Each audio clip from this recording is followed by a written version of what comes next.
Now, days after the UK Supreme Court delivered a landmark ruling recognizing digital taxi drivers as workers entitled to minimum wage and other benefits, a section of Kenya digital taxi drivers warned the government to adopt a similar approach.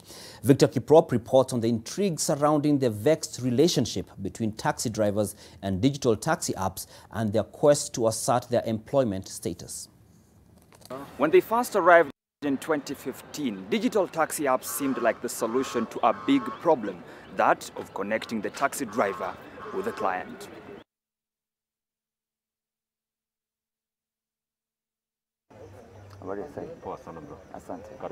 But as the service became more popular in the country, it gradually became a source of employment, employing an estimated more than 50,000 drivers in the country currently. But the fundamental question should be, should they be treated as independent contractors or employees of these taxi companies? Don't call me an independent contractor, but then you don't consult me on the pricing. So if you are not consulting me, then I'm not a contractor. I'm your employee because you are the one who dictated how much should I be paid for that trip. You dictated how much commission should you take from my gross fare. Digital taxi companies like Uber have always maintained that they are just booking agents and that the drivers were self-employed independent contractors. But last week's landmark ruling by the UK Supreme Court, which was preceded by similar rulings in several US states, said the drivers should be considered employees who should receive a minimum wage and other benefits, a recognition the Kenyan taxi drivers now want.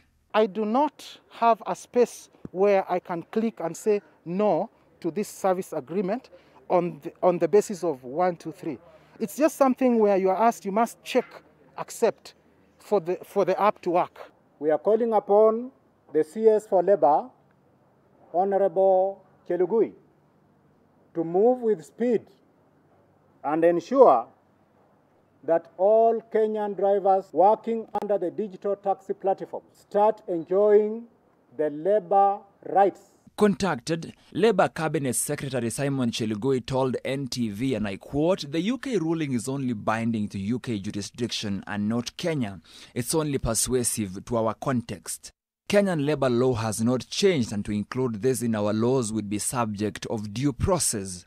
Victor Kiprop, NTV Business.